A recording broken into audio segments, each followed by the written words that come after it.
Well, howdy there, Internet people. It's Belle again.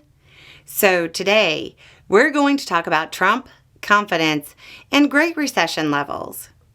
Recently, when answering a question, I said one of the things to watch to see if we were headed towards recession was the Consumer Confidence Survey. Well, the numbers for April are out, and, well, they're not good at all. They're actually remarkably bad. Really bad.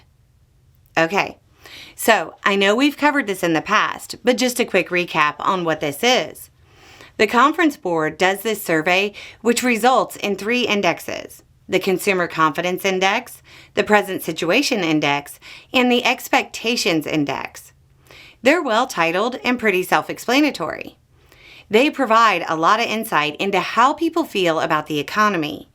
Remember, facts don't care about your feelings, but the economy does. The way you feel shapes your spending, and therefore the economy. The Consumer Confidence Index fell by 7.9 points in April to 86.0. That's the 5th straight month of decline, and it has now reached levels not seen since the beginning of COVID. Digging into the numbers, you find the percent of consumers expecting less jobs over the next 6 months was 32.1%.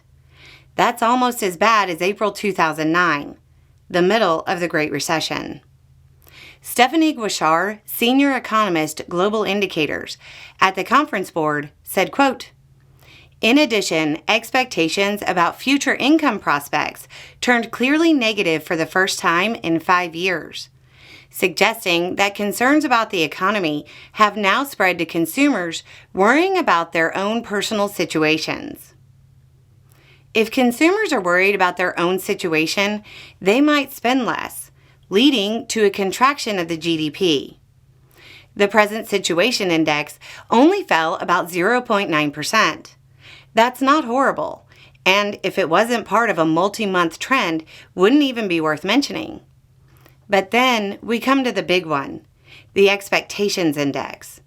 This is the one that people pay attention to as an indicator of future recession.